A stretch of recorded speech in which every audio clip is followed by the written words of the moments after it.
Avant de parler de l'hyperactivité, la nécessité de revenir à quelque chose qu'on appelait antérieurement l'instabilité psychomotrice. Je crois qu'un enfant en mouvement, c'est un enfant normal. Ça devient un enfant problématique à partir du moment où il est trop en mouvement pour le fonctionnement d'une vie sociale et scolaire satisfaisante. Et à ce moment-là, c'est soit les parents, soit les enseignants qui vont venir dire ça ne peut pas continuer comme ça et qui vont soit venir voir le pédopsychiatre pour avoir des conseils, soit les enseignants dire aux parents il faut faire quelque chose, moi je ne peux pas garder votre enfant dans mon école comme ça. Alors si j'insiste sur instabilité psychomotrice et hyperactivité, c'est parce que aujourd'hui on retient le terme d'hyperactivité pour ceux qui vont être susceptibles de bénéficier d'un traitement chimique sous forme de ritaline ou rilatine. Et ça, c'est quelque chose qui, à mon avis, restreint beaucoup le sujet. Alors que dans 9 cas sur 10, l'instabilité psychomotrice est le symptôme que l'enfant présente et pour lequel ça serait justement important de ne pas prescrire d'emblée un traitement chimiothérapique. Et à ce moment-là, on voit bien qu'on ne peut pas se passer d'une consultation chez un pédopsychiatre qui va pouvoir dire, dans ce cas-là, je pense qu'effectivement, on ne doit pas prescrire un traitement chimiothérapique, mais on doit au contraire aider cet enfant à faire un certain nombre de choses du côté pédagogique, éducatif ou psychothérapique.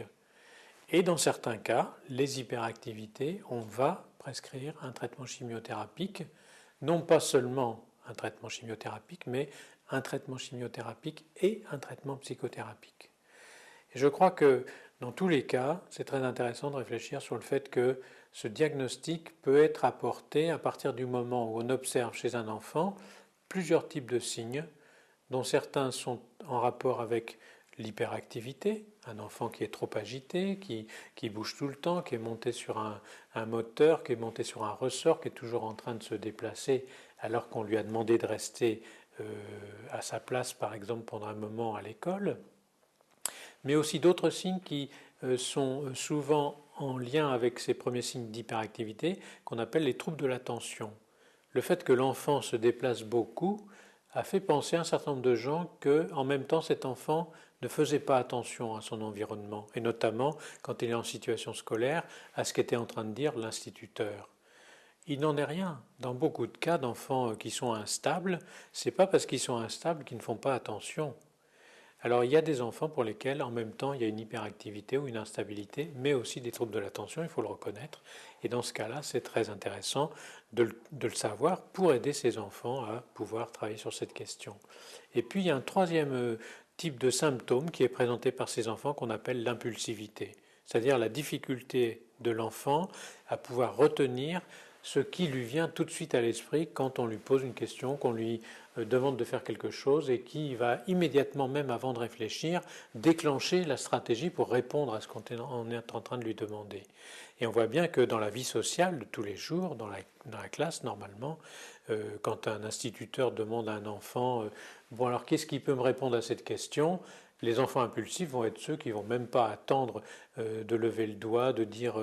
maître ou maîtresse, je voudrais répondre à ta question, qui vont répondre tout de suite en se fichant éperdument des autres.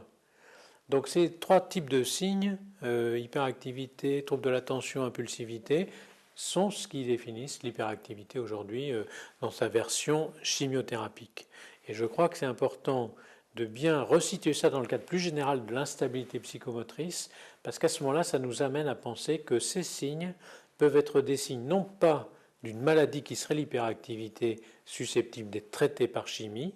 mais sont des signes d'une souffrance psychique des enfants pour lesquels, dans un certain nombre de cas, la question n'est pas du tout de proposer ce traitement, mais au contraire d'essayer de comprendre pourquoi ils les ont. Et dans la plupart de ces cas d'instabilité psychomotrice, ce sont des enfants qui, dans leur milieu familial, se sont développés sans que les parents puissent, à certains moments un peu importants, stratégiques, structurants, poser des limites dans le développement de la toute-puissance infantile. Et on sait bien que ces différents symptômes sont finalement des réponses d'enfants qui ont été habitués à être un peu tout-puissants et qui continuent de l'être, comme si au fond les autres avaient moins d'importance que dans le cas où les parents ont fait respecter des limitations progressives de la toute-puissance infantile. Donc à ce moment-là, on voit bien que les approches pour ces enfants-là vont être des approches éducatives par le soutien des parents à assumer la fonction limitante qu'ils doivent avoir dans le développement de leur enfant. Et que dans certains cas, ces difficultés éducatives peuvent être corrélées avec des souffrances psychiques profondes des enfants pour lesquelles le traitement chimique n'aura pas d'utilité, le traitement éducatif ne sera pas suffisant et qu'il faut entreprendre à ce moment-là un traitement plus spécifiquement psychothérapique qui va permettre à ces enfants et quelquefois même aux parents eux-mêmes de pouvoir évoquer des fragments de leur histoire dans lesquels un certain nombre de choses se sont produites qui peuvent expliquer ce qui arrive aujourd'hui sous la forme de ce symptôme. Et comme d'habitude, ces symptômes doivent être resitués dans une histoire infantile, dans l'histoire de cet enfant et dans l'histoire de cette famille-là. Et le travail psychothérapique sera cette surface qu'on propose pour travailler ces questions-là d'une façon qui ne soit jamais réductible à une seule cause qui produit un seul effet, mais à beaucoup de facteurs qui peuvent influencer le devenir d'un enfant et lui donner l'occasion, par cette souffrance psychique, d'exprimer quelque chose qu'il ne pourrait pas exprimer autrement, notamment pas par des paroles. Et la psychothérapie, à ce moment-là, est vraiment l'occasion de redonner la parole à l'enfant pour qu'il se saisisse à nouveau de son histoire et qu'il en fasse quelque chose dans son rapport avec les autres, sa famille, mais aussi sa classe.